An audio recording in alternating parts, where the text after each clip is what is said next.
बिस्मिल्लाहिर्रहमानिर्रहीम। अस्सलाम वालेकुम नाज़रीन, आप यूट्यूब चैनल देख रहे हैं। मैं इमरान ख़ान हूँ। यहाँ चंद बड़ी ख़बरें हैं, मैं आपके सामने रख देता हूँ।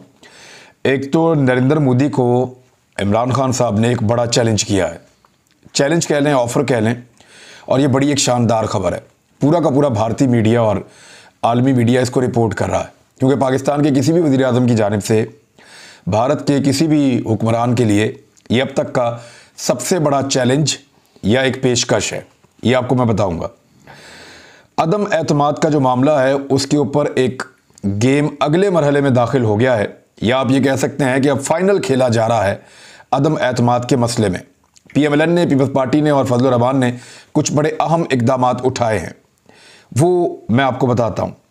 हामिद मीर ने इस मौके के ऊपर एक कॉलम लिखा है और उन्होंने साबित करने की कोशिश की है कि इंडिया और पाकिस्तान दोनों अक़लियतों के लिए बिल्कुल एक जैसे जालिम मुल्क हैं, और पाकिस्तान हर लिहाज से इंडिया की तरह की पॉलिसीज़ के ऊपर कार फरमा है।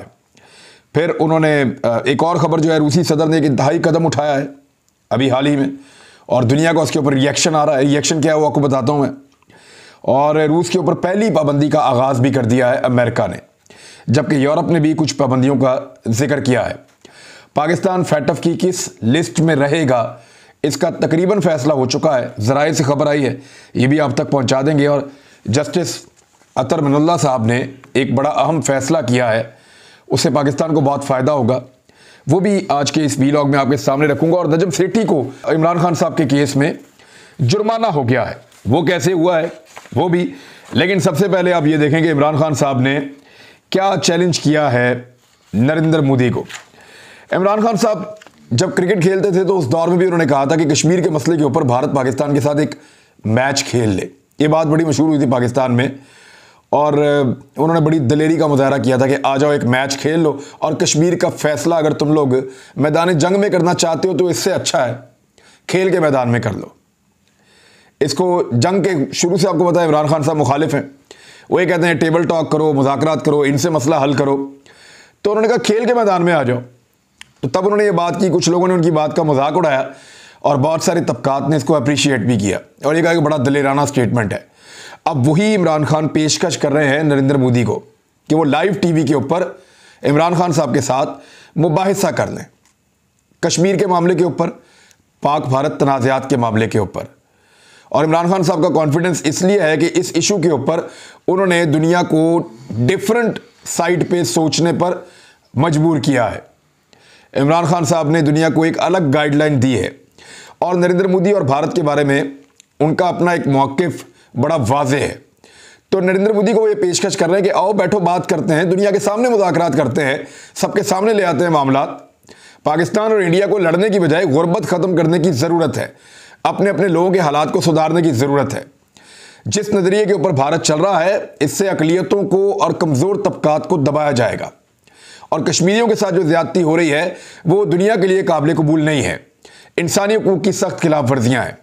तो उन्होंने नरेंद्र मोदी को ये पेशकश की, बल्कि एक चैलेंज किया कि आओ बैठो बात करते हैं। मुझे नहीं लगता नरेंद्र मोदी इस पेशकश को कबूल करेंगे, क्योंकि उनके पास कश्मीर के मामले के ऊपर पाकिस्तानी वज़ीर आज़म के सामने बैठकर कुछ कहने के लिए नहीं है, और वज़ीर आज़म पाकिस्तान की फिंगर टिप्स के ऊपर है वो सारी मालूमात जिनकी बुनियाद के ऊपर कश्मीर के मामले को पाकिस्तान उठाता है। तो ये बहुत अहम है।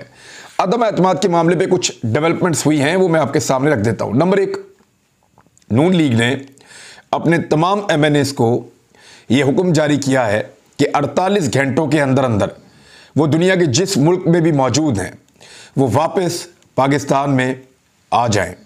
और अगर किसी भी नून लीगी MNA का ये प्लान है कि वो पाकिस्तान से बाहर जाना चाहता है, तो वो अपने इस प्लान को मनसूख कर दे। ये 2 चीज़ें PMLN ने फौरी तौर पे कही हैं।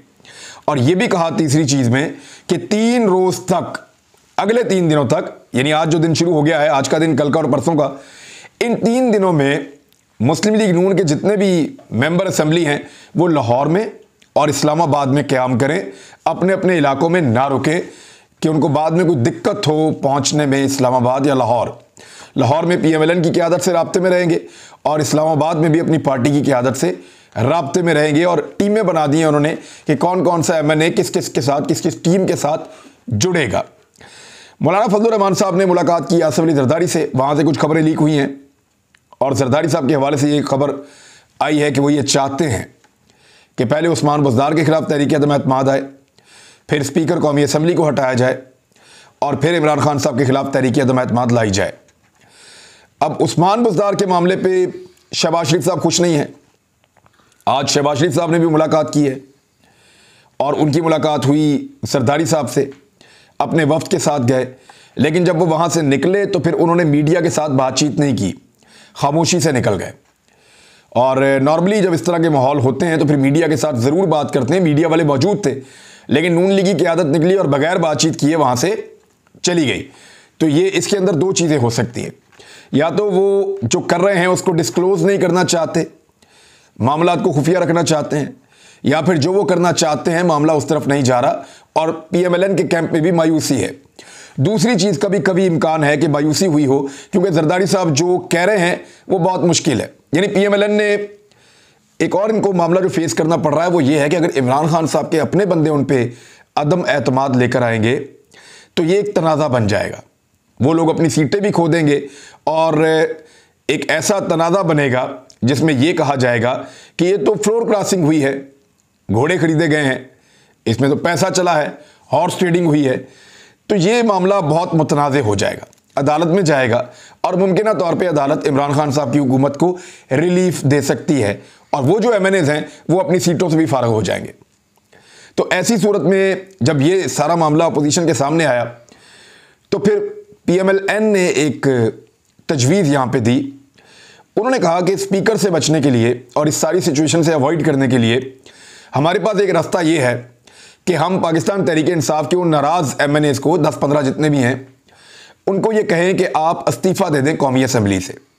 जब वो इस्तीफ़ा देंगे तो इमरान खान साहब के पास जो तादाद है वो कम हो जाएगी। अब यहाँ पे भी दो राय है, कुछ लोग कहते हैं कि जो ओवरऑल तादाद इमरान खान साहब की कम होगी तो कौमी असम्बली की स्ट्रेंथ भी कम हो जाएगी और जब वो कम हो जाएगी तो उस मौजूदा स्ट्रेंथ की आधी से ज़्यादा ताकत शो करनी पड़ेगी। यानी मिसाल के तौर पे अगर 110 अरकान हैं तो 55 नहीं 56 अरकान, यानी 55 से एक ज़्यादा चाहिए होगा। लेकिन अगर 100 अरकान बचते हैं, 10 इस्तीफ़ा देते हैं तो फिर 51 चाहिए होंगे। यानी PTI की स्ट्रेंथ अगर कम होगी तो इसी तरह असेंबली की भी कम हो जाएगी, तो ज़्यादा लोगों का इस्तीफ़ा चाहिए होगा PMLN को, ताकि PTI को जब वो कहें कि एतमाद का वोट आप लीजिए तो इमरान खान साहब आधी स्ट्रेंथ पूरी ना कर सकें।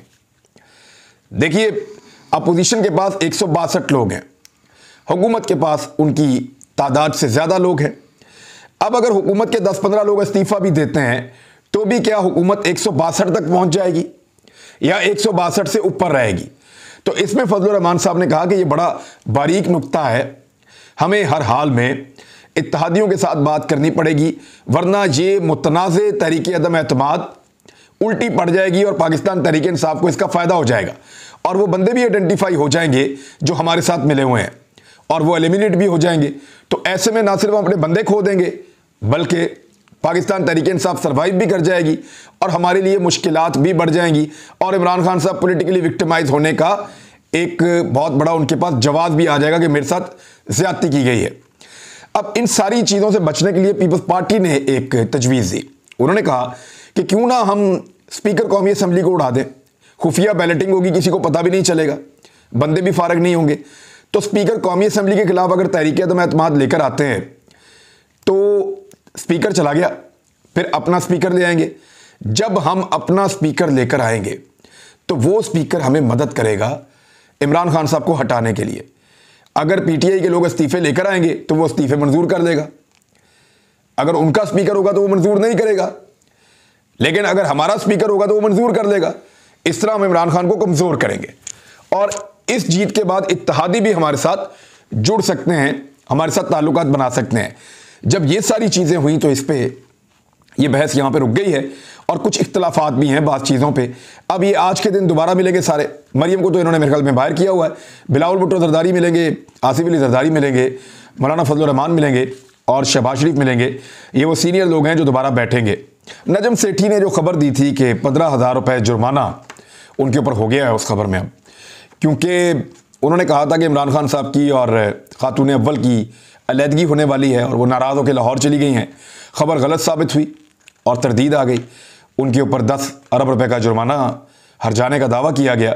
उन्होंने कहा ये केस खारिज किया जाए। नजम सेठी ने कहा तो अदालत ने उनको 15,000 रुपये जुर्माना कर दिया है और केस खारिज करने से इनकार कर दिया है। तो अब नजम सेठी साहब फंस गए हैं झूठी खबर देने के बाद। एक और खबर है कि नूर मुकद्दम केस का फैसला 24 फरवरी को सुनाया जाएगा। पुलिस ने बहुत सारे लूप होल्स छोड़े थे, इसके बावजूद केस बड़ा मजबूत है। अदालत ने फैसला महफूज कर लिया है। देखते हैं कि 24 तारीख को हमें किस किस्म का इंसाफ सुनने को मिलता है ताकतवर इंसान के खिलाफ। एक और चीज़ जो हुई है, हामिद मीर ने कॉलम लिखा और उसमें साबित करने की कोशिश की कि जो कुछ इंडिया में होता है अकलियतों के साथ, वही कुछ पाकिस्तान में होता है। श्रीलंकन शहरी का मसला जो है वो बताया, एक जहनी मरीज़ को जो है लोगों ने पत्थर मार मार के मार दिया वो बताया। ये वो तमाम चीज़ें हैं जिसमें पाकिस्तानी रियासत हरकत में आती है, बंदों को गिरफ्तार करती है, कार्रवाई करती है और सज़ा देती है। लेकिन इंडिया में जहाँ जहाँ पे जो लोग जुल्म करते हैं अकलियतों के ख़िलाफ़, उनके ऊपर पत्थर उठाते हैं, उनको टॉर्चर करते हैं, उनको मारते हैं, वहाँ उनके खिलाफ एक्शन नहीं होता। इंडियन रियासत हरकत में नहीं आती। पाकिस्तान में तमाम उलमा, तमाम तबकात इसकी मजम्मत करते हैं, लेकिन इंडिया में उनके जो मजहबी तबकात हैं वो मजम्मत नहीं करते। उनके सियासी तबकात इसको सियासत के लिए इस्तेमाल करते हैं, मजम्मत नहीं करते। तो पाकिस्तान और इंडिया में बहुत फ़र्क है, लेकिन हामिद मीर साहब की ऐनक से अगर आप देखें तो वो फ़र्क आपको दिखाई नहीं देता। बहरहाल इससे ज़्यादा मैं कुछ नहीं कहना चाहता कि तोहमत लगा के माँ पर जो दुश्मन से दाद ले, ऐसे सुखन फरोश को अब मर जाना चाहिए। शायरी है, मैं किसी मरने की बदवा नहीं कर रहा, लेकिन बेसिकली ये इसी तरह की हरकत है जो उन्होंने की है। अतर मिनल्लाह साहब ने आज एक मीटिंग हुई और ये जो मीटिंग हुई इसके अंदर कुछ वफाकी वज़रा भी मौजूद थे और कुछ तजावीज़ हैं जो सामने रखी गई। इसमें फवाद चौधरी साहब थे, इसमें चेयरमैन FBR थे, अटॉर्नी जनरल थे, सेक्रेटरी कानून ने भी इसमें शिरकत की। और मीडिया से गुफ्तगू करते हुए फवाद चौधरी साहब ने बताया कि चीफ जस्टिस ने टैक्सेस के मुतालिक केसेस के हवाले से मशवरे दिए हैं। मैं इन इक़दामात को सराहता हूँ। हुआ यह है कि पाकिस्तान के अंदर कुछ 233 अरब रुपए के केस पड़े हुए हैं जो टैक्स के हैं, और वहाँ पे बहुत बड़े बड़े लोगों ने स्टे लिया हुआ है और स्टे के ऊपर वो टैक्स हुकूमत पाकिस्तान को दे नहीं रहे। अब ये 233 अरब रुपए एक बहुत बड़ी रकम है, ये अगर पाकिस्तान को मिलती है तो पाकिस्तान का बहुत फ़ायदा होता है। तो इनमें 13 केसेस उन्होंने ये कहा तरमल्ला साहब ने कि ऐसे हैं जो अहमियत के हामिल हैं, जिनमें पैसा ज़्यादा है और ये पूरे मुल्क का पैसा है, किसी एक का नहीं है। लेकिन बहुत से मामलात में FBR अपने वकला की तकनीकी मसाइल के बायस फंसा हुआ है। वकला को भी तो ख़रीद लेते हैं अमीर लोग, ताकतवर लोग। हम चेयरमैन FBR की जानिब से दी गई तजावीज़ से भी इस्तेफादा करेंगे। उन्होंने कहा कि गुज़िश्ता काबीना इजलास में भी मैंने ये बात की थी कि एक फोरम होना चाहिए जहां हुकूमत और अदालत के मसाइल के लिए तबादला ख्याल हो सके। वो फोरम चीफ जस्टिस ने फ्राहम कर दिया है। बहुत जल्द वज़ीर आज़म खुशखबरी सुनाएंगे। ये बड़ा अहम है और ये बड़ा अहम स्टेप है कि जो लोग पाकिस्तान में टैक्स नहीं देते, टैक्स को छुपा लेते हैं, टैक्स देने से इनकार करते हैं, स्टे ले लेते हैं, उन पे अब अदालत में और हुकूमत में हमांगी पाई जाती है। इसका बड़ा फ़ायदा होगा। फैटफ की पाकिस्तान ग्रे लिस्ट में रहेगा, ये फैसला हो गया है, क्योंकि मगरब पाकिस्तान से जो चाहता है पाकिस्तान उनको शायद अभी दे नहीं रहा, और इसलिए पाकिस्तान को फैटफ की ग्रे लिस्ट में ही रखा जाएगा। हालांकि पाकिस्तान ने बहुत अच्छा परफॉर्म किया है, ब्लैक लिस्ट में नहीं डाल सकते वो, ज़रा ये कह रहे हैं कि ग्रे लिस्ट के अंदर रखा जाएगा और वाइट लिस्ट में आने के इम्कानात कम हैं, बल्कि बहुत ही कम है। लिहाजा मगरब अपने तसल्लुत को और अपनी ताकत को और अपने जोर को कायम रखने के लिए ये तलवार पाकिस्तान के ऊपर लटका कर रखेगा। लेकिन याद रखिए पाकिस्तान ने अच्छा काम किया है। रूस की जानिब से इंतहाई इंपॉर्टेंट खबर यह है कि वो दोनों इलाके जिनके बारे में मैंने आपको बहुत पहले बताया था कि वहां पे रूसी नवाज बागियों ने यूक्रेन के ऊपर अटैक कर रखा है और यूक्रेन के ऊपर एक दबाव बनाया हुआ था। हालांकि यहाँ पे जंगबंदी हुई है, लेकिन 2014 से लेकर अब तक झड़पें चलती रहती हैं और ये डोनेत्स्क और लुहानस्क इन दोनों इलाकों को तस्लीम कर लिया है आज़ाद रियासतों में, यानी पीपल रिपब्लिक ऑफ लुहानस्क और पीपल रिपब्लिक ऑफ डोनेत्स्क। ये इनको पुतिन ने आज़ाद रियासतों के तौर पे तस्लीम कर दिया है। अब इस पे बरतानिया ने इसको एक स्याह अलामत करार दिया है, बोरिस जॉनसन ने। लेकिन रूस ने यह कहा कि ये कदीम रूसी सरजमीन है जिसे सोवियत यूनियन ने तरक्की दी थी यूक्रेन को, तो ये हमारा हिस्सा है और वो इसके ऊपर अपना इजारादारी कायम करना चाहते हैं, अपनी उसको लेना चाहते हैं। तो पुतिन का ये स्टेटमेंट है। और दूसरी जानिब जो बाइडन ने भी जवाबी हमले के तौर पे पहली पाबंदी लगा दी है कि इन रियासतों से तजारत पर बिल्कुल पाबंदी होगी। और साथ ही साथ उन्होंने रूस के ऊपर एक और पाबंदी लगाई है जो बाइडन ने अभी हाल ही में, और जो उन्होंने स्टेटमेंट दिया वो मैं आपके सामने रखता हूं। अमेरिका ने रूस को मगरबी फाइनेंसिंग से बेदखल कर दिया है। अमेरिकी सदर जो बाइडन ने रूस के खिलाफ पाबंदियों की पहली किस्त का आगाज कर दिया है, जिसमें मुल्क को फाइनेंसिंग से महरूम करने के इकदाम शामिल हैं। अल जजीरा की खबर के मुताबिक जो बाइडन ने कहा है कि हम रूस के कर्जों पर पाबंदियां आयद कर रहे हैं। रूस की हुकूमत अब मगरबी फाइनेंसिंग से मुनक़ता हो चुकी है। इन इकदामात से मालियाती इदारों और रूसी अशराफिया को भी निशाना बनाया जाएगा।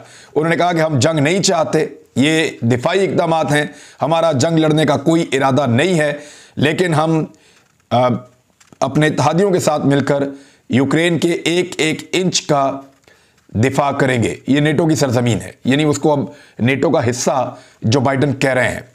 दूसरी जानिब जर्मनी ने भी ये ऐलान किया है कि जो एक पाइपलाइन आ रही है रूस में, इसकी लागत है 11.5 अरब अमेरिकी डॉलर्स, बहुत बड़ी इसकी लागत है। और इसको नॉर्ड स्ट्रीम 2 गैस पाइपलाइन मंसूबा कहते हैं। इसको भी उन्होंने कहा मुअत्तल करने पे हम गौर कर रहे हैं। और इससे रूस जो है, यानी ये इसकी जो लंबाई है 1230 किलोमीटर लंबी ये पाइपलाइन है और एक दिन में 15 करोड़ क्यूबिक मीटर गैस की तरसील कर सकती है। लिहाजा जर्मनी इसको भी बंद करने जा रहा है। तो ये सूरत हाल है उस वक्त जब वज़ीर आज़म पाकिस्तान रूस का दौरा करने जा रहे हैं। लेकिन वज़ीर आज़म ने कुछ बातें की हैं। RT चैनल को इंटरव्यू देते हुए इमरान खान साहब ने कहा कि किसी मुल्क के ब्लॉक का हिस्सा हम नहीं बनेंगे। माजी में अमरीकी ब्लॉक का हिस्सा बनकर पाकिस्तान ने नुकसान उठाया और इमदाद के बदले, यानी इमदाद हम लेते रहे और उसकी वजह से इदारे मजबूत नहीं हो सके। बैरूनी इमदाद एक लानत उन्होंने करार दी और कहा कि गलत फैसले करना पड़ते हैं इमदाद लेने की वजह से। तरक्की पर तवज्जो देने के बजाय हम इमदाद के आदी बन गए थे। दुनिया ब्लॉक्स में तकसीम हो रही है, हम चाहते हैं कि तकसीम खत्म हो, मसाइल पुरअमन तरीके से हल हो। किसी भी तनाज़े को जंग से हल करना बेवकूफ़ी है, जैसा कि अमेरिका ने अफगानिस्तान में करने की कोशिश की है। रूस और यूक्रेन पुरअमन हल की ख्वाहिश करें, यानी हमारी ख्वाहिश है कि दोनों पुरअमन हल की तरफ जाएं। कोरोना के बाद ये तनाज़ा खड़ा हो गया तो दुनिया के लिए मजीद मुश्किलात हो जाएंगी और कुछ माहौलियात के ऊपर तवज्जो दें और बाकी चीज़ों के ऊपर उन्होंने कहा कि बड़ा मसला तो ये है कि गरीब मुल्कों से अमीर मुल्कों में पैसा जा रहा है। तो इमरान खान साहब ने अपना मौक़िफ़ दिया दोबारा से यूक्रेन के मामले पे। अब तक के लिए इतना ही, अपना ख्याल रखिएगा, अपने इस चैनल का भी। अल्लाह हाफ़िज़।